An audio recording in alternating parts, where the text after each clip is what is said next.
para pahlawan Indonesia yang telah berjuang di medan perang. Mereka berjuang dengan harta, tahta, bahkan nyawa mereka perjuangkan demi merebut kemerdekaan Republik Indonesia. Lantas ketika mereka telah gugur, apa yang harus kita lakukan? Tentunya jangan lupa senantiasa mendoakan mereka. Semoga para pahlawan Indonesia Allah terima amal mereka, Allah terima segala kebaikan-kebaikan mereka. Lantas apalagi yang harus kita lakukan? Jangan lupa ketika adanya upacara bendera sebagaimana yang telah biasa dilakukan oleh warga Indonesia, tentunya ketika hening cipta ataupun ketika bendera itu dinaikkan ataupun ketika menyanyikan lagu Indonesia Raya, maka pembina itu biasanya akan menyuruh, maksudnya pembina upacara itu akan menyuruh seluruh peserta upacara dan lain sebagainya yang hadir di lapangan tersebut untuk berdoa menurut kepercayaan masing-masing. Sementara kebiasaan yang umat muslim itu akan disuruh sambil hening cipta menunduk, itu akan disuruh membacakan surah Al-Fatihah dengan kasat niat pahala kepada para pahlawan yang telah gugur di medan perang, yang mereka telah memperjuangkan kemerdekaan Republik Indonesia. Maka yang ingin saya sampaikan, budaya-budaya demikian teruslah pertahankan hingga hari kiamat. Kenapa? Karena budaya tersebut adalah pengajaran para ulama.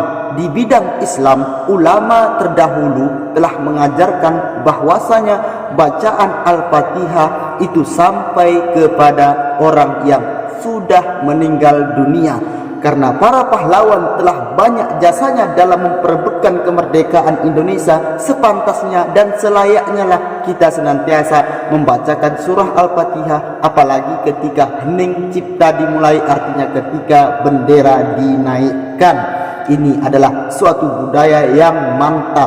Abaikan paham-paham yang mengatakan bacaan Al-Fatihah tidak sampai, bacaan menghadiahkan pahala kepada orang yang meninggal dunia itu bid'ah.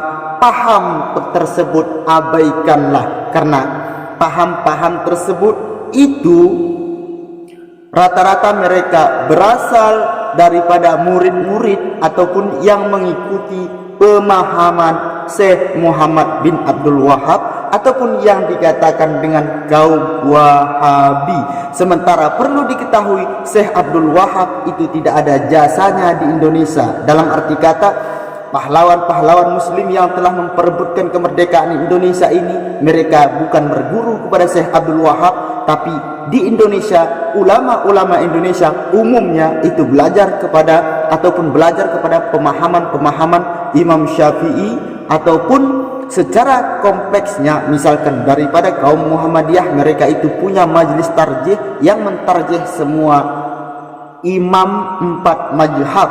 Mereka mentarjih mana yang sahih.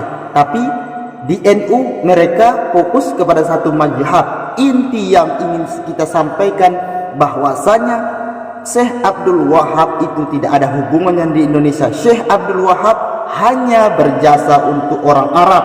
Dalam arti kata, jika orang Arab itu mengidolakan Syekh Abdul Wahab ataupun yang disebut dengan kaum Wahabi, itu wajar. Tapi kita di Indonesia jangan ataupun tidak perlu dikembangkan paham-paham tersebut di Indonesia yang mengatakan katanya bid'ah mengirimkan ataupun menghadiahkan bacaan Al-Fatihah kepada orang yang meninggal. Abaikan itu semua. Kita tetap Indonesia, kita ini Islam, berpegang kepada Al-Quran dan Sunnah, dan juga kita jangan lupa tetap belajar kepada ulama-ulama kita terdahulu, sehingga adat-adat yang telah ada di Indonesia itu jangan pernah dilupakan, termasuk menghadiahkan pahala bacaan kepada para pahlawan yang telah gugur di medan perang. Karena paham ini adalah paham sahih yang telah diajarkan oleh ulama-ulama kita terdahulu. Abaikan Wahabi, no Wahabi. Selamat menyambut hari ulang tahun kemerdekaan Indonesia yang ke-78. Semoga Indonesia semakin sejahtera. Semoga Indonesia aman, damai, dan tenteram. Wassalamualaikum warahmatullahi wabarakatuh.